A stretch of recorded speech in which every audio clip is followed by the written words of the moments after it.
I think it'll be good too, because as we like get better and more professional, and as we change, all the backgrounds of all the things that we've done from year to year will be documented.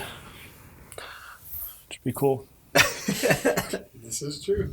Go fuck yourselves. All right. Ready? Did we start? Yeah. Oh, yeah, all of that. Oh, great. Fuck. Yeah. My life. Woohoo!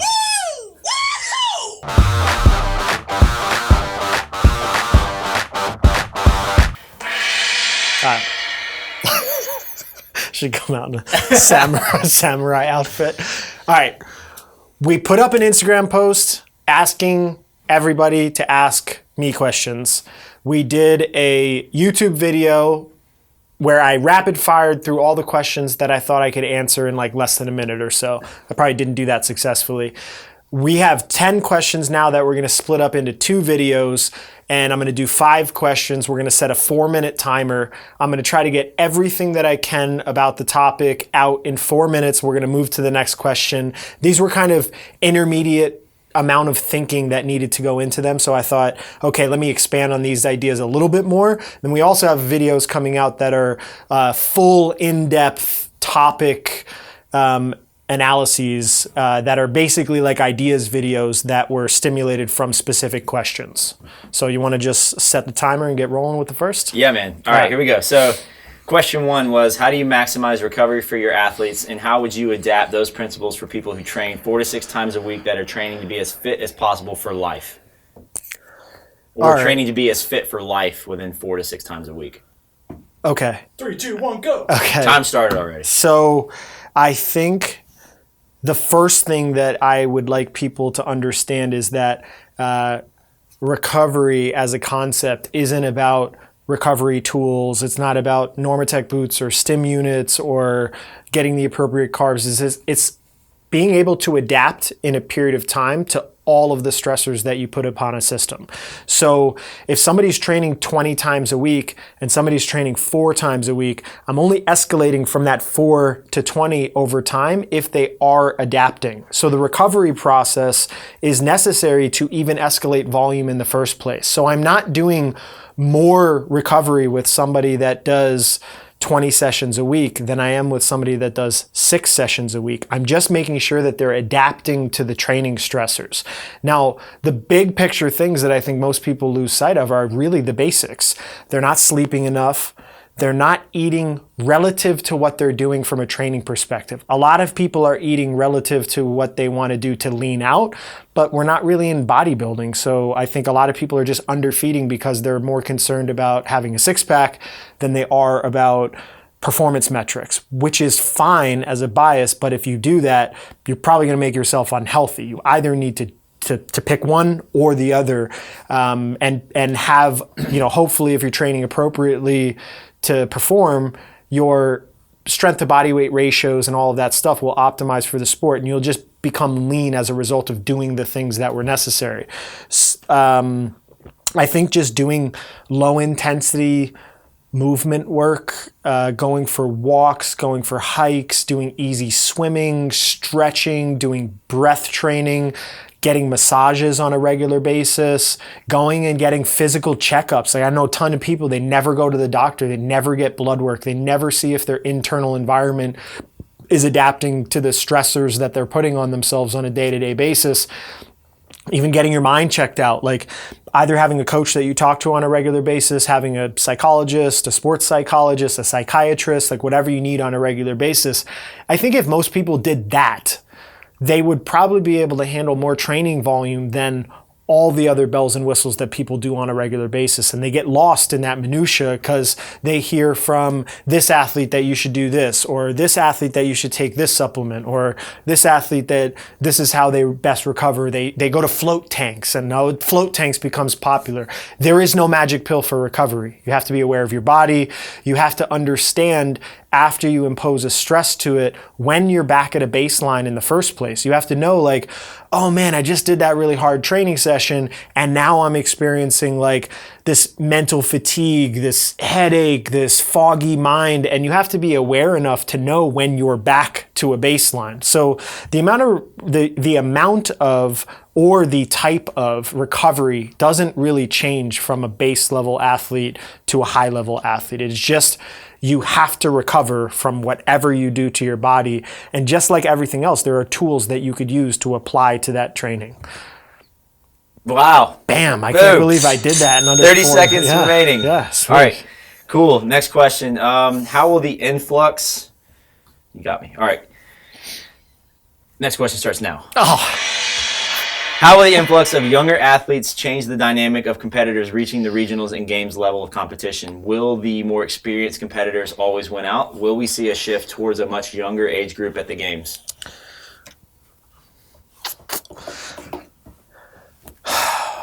Okay. First of all, I never really speak in absolutes, so I don't think I'd ever say the experienced athletes always win. I don't really believe that the world ever exists in always is or never. Damn it.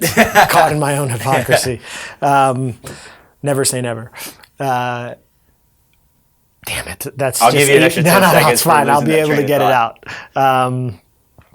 I think that the things that are going to dictate what we see in the future of the sport have less to do with the age that the athletes are getting into it and more the resources that they're going to be able to have in their developmental process.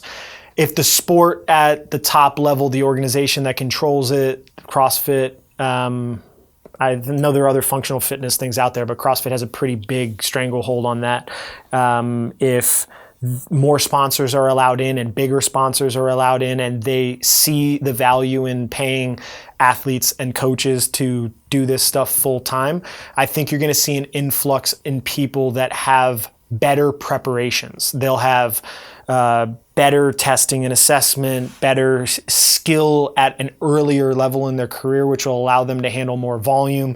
They'll know what they're shooting at. So in 2009, no one really knew what was going to come out in 2017. Now we don't know what's going to come, but we have seen the evolution from 2009 until now. We have data. We know what Matt Frazier and Tia Toomey are capable of. So we know if we apply a certain level of a certain percentage of progression to their numbers year after year, that the future of the sport will be somewhere in the vicinity of this if the testing body stays somewhere in the vicinity of where they're going. So I think if there are resources for young, really talented athletes that compete with the other sports. I mean, right now, the NBA, the NFL, Major League Baseball are making so much more than Matt Frazier and Rich Froning that it's not even comparable. So the level of talent that you're going to see that goes there, the level of pressure, the level of coaching, the amount of coaches that are working on solving the equation is just so much higher. Right now, we can't really compete with that. We got to run businesses and we got to be coaching, all types of different people in different types of sports to be able to fund this venture as a labor of love more than we're making millions of dollars a year doing it. And because of that, we get to divert less of our resources to individual athletes and the testing of them and the refinement of protocols. So I know that doesn't really answer the question because I didn't really say anything about the youth of the sport and what that will do. But I do think that in general, this sport is going to require some experience. I think there will be people that can come in really early into their career that are just phenoms, but there's a lot of stress and chaos that goes into testing at the CrossFit Games, and having that psychological experience is super valuable, and being able to put out that level of intensity workout after workout after workout and getting used to losing is important. So I do think that the athletes that compete at the highest level will probably still be a little bit older than you'd expect from a performance standpoint, because experience plays a big role. Golly. All right. 3 seconds left. Well done. Question number 3. What do you use, or how do you have an internal clock? How did you do that? I have no idea. That was impressive. I just was looking at your face. You kept looking down. I was like, that's so good. Come on, Max, you can do it. You're almost there. Part of me wants you to not make it fail in time so I can hit this. Yeah. You're a bad person. I'm just here to make you better. What do you use, or how do you movement screen your athletes?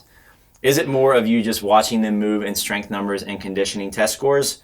Let's say new athletes walk in the door. What do you start with? Go. This question is asking me specifically. Yes. Was that how you would take it? Maybe cover both. Okay. I mean, it was Ask Max. Yeah. Okay. How do I test movement would be a much more difficult thing to answer because we're in the process of trying to systematize what's going on in my mind and my experience and my years of coaching in various disciplines with regards to movement. I think as a starting point for myself, I take people through a comprehensive movement screen that includes controlled joint rotations, some of the movements from our current movement screen that we've developed here that's going to go into our movement course that we do with our on-site athletes when they come here. It includes looking at them do various things that are in their sport, doing touch and go power snatch work, touch and go squat snatch work, full snatch work, heavy snatches, light snatches, empty barbell work, thrusters, lunges, and trying to get insight into unilateral discrepancies, how they operate technically when they're under fatigue, if they are worse when they're fatigued from something cyclical and high turnover, or if they're more fatigued from something that's breath holding and compression based like strongman, and just trying to get insight into how they move in the sport. So I don't do a movement analysis the same way that something like FMS or a Gary Gray practitioner should do. I basically watch people in motion. I watch them in the motions that they do.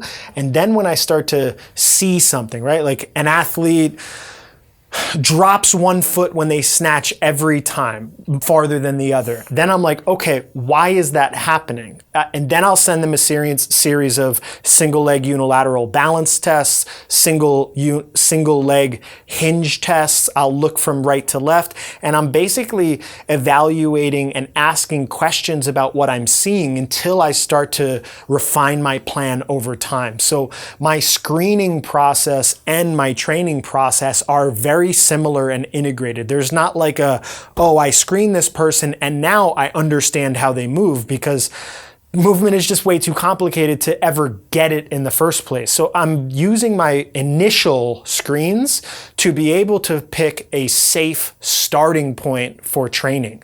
My initial screens can be our movement screen. It could be something from FMS. It could be something from gymnastics bodies. And I use all of the different tools in my tool belt to try to get an analysis of a starting point for someone with regards to movement. But there's no system to do that. What I'm trying to do is systematize all of it, all of my ways of thinking and frameworks, and put them into our movement course with our movement screen so that people understand the big picture thinking. And then they also have practical tools on like, okay, now that I understand what you mean when you say movement in general, how do I do it? How do I coach people with that level of, detail, and tying in, like, how does something like a 2K row time tie into squat patterning, and why is it necessary to understand respiration mechanics in movement, and just basically connecting all those dots.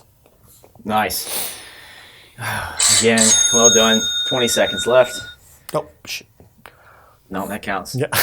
All right, cool. Question number 4. I'm currently at 18.6% body fat, and I want to be leaner. I have been following 30-30-40, but it hasn't been reducing my body fat. I am thinking of trying a ketogenic plan. I train 6 days a week, 5 CrossFit, and 1 outdoor bike and run. Wednesday and Thursday, I train twice a day. What do you think about keto and CrossFit? Go. Yeah. All right. What do I think about keto and CrossFit? Yeah. I don't think it's a good idea. Like that. It's that simple. I don't think restricting any macronutrient to that low of a level is a good idea for this sport. I think if you're cutting your fats too much, you're going to miss out on some of the hormonal resynthesis that you need. And if you're cutting your carbs too much, you're potentially affecting your metabolism if you're putting so much stress on those systems in a CrossFit-based setting. So I think ketosis has a lot of utility. I think it could be used as a time to get away from carbohydrates. I think it could be used for people that have body composition issues. I know there's research about what it can do to help cancer patients because some cancer cells feed off of glucose. So there is benefits to it. I just don't see it as something that you should do in the sport. Circling back to the question with this guy specifically, he said he was training 6 times a week and he's 18.6% body fat and he wants to be leaner. The first thing that I try to get people to understand with regards to body composition is that it's not an equation. Everyone wants it to be an equation. It's like, oh, well, I'm training in here and I'm eating this. Why am I not leaning out?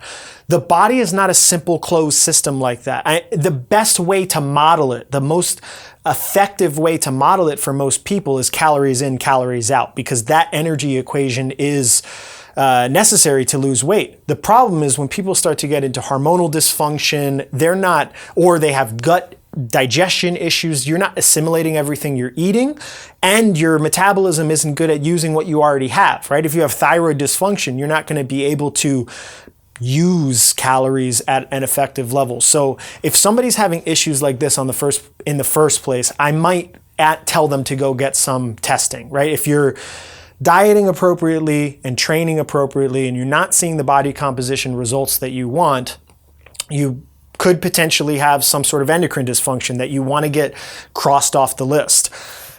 You might need to also consider just what your day-to-day looks like. So a lot of people will say, oh, I'm really active. I train 2 hours every day and I eat really healthy, but I'm not leaning out. But what happens in the other 24 hours of the day? Do you sit at a desk all day and not move?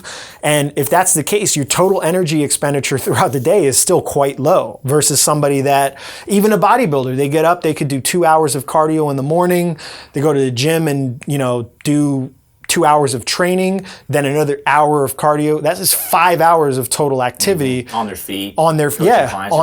So just day-to-day physical activity needs to be measured outside of training as well.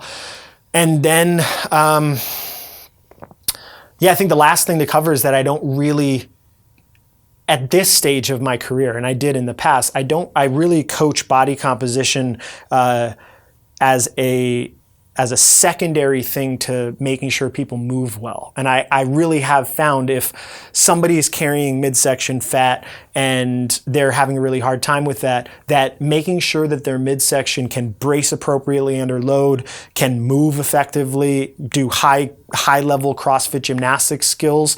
And if you go after movement quality first, that form really does follow function. So I've tried to get people that are overly focused on it to focus on something else, because I think it just psychologically de-stresses the system and puts their entire stress profile in a better place to lose body fat in general. Boom.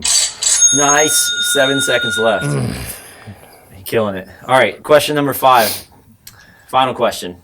What are your thoughts on the teenage CrossFit Games and teen athletes in general? Also, what age should female athletes really make a push for regionals games? And we actually covered this in another video. If you're stuck on an island forever with only one training think tank member staff, who would it be and why? Okay, we already covered who I would choose on an island. What do I think about teen athletes in CrossFit? Yeah, I think that would be a better one to go after, because we kind of covered youth in the sport earlier. Yeah.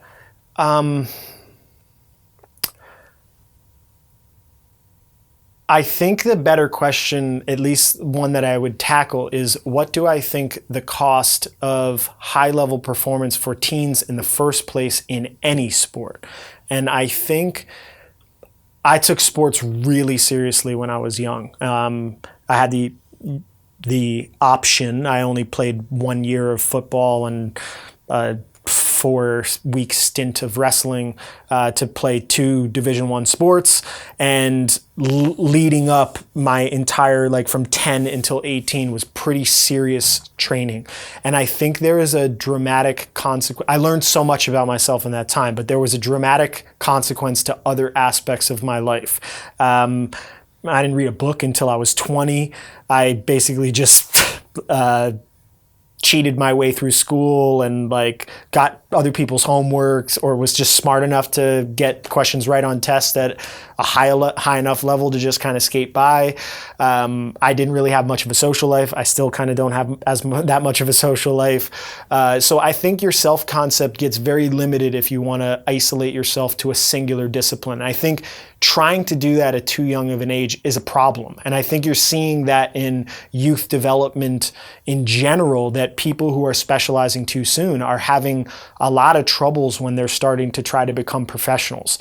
The benefit of CrossFit specifically is that it is kind of an anti-specialization sport, but don't fool yourself in thinking that just because your physical body is specializing to do a lot of different things, that you're not organizing your entire brain, thought process, emotions, and everything to be able to deal with the stressors of varied stressors. So you are self-organizing your system for CrossFit. It's just that your body is complicated and can do a bunch of different things, as opposed to something simple like even baseball, like, you know, their entire systems, if they're a pitcher, for example, get rotationally bound to one side. They get elbow issues because their bodies are doing the same thing over and over. So I think in CrossFit, you have the benefit that if they're trained appropriately, you might get less repetitive overuse injuries as a result of early specialization. But I still think there could potentially be some psychological consequences. So I think if people want to do CrossFit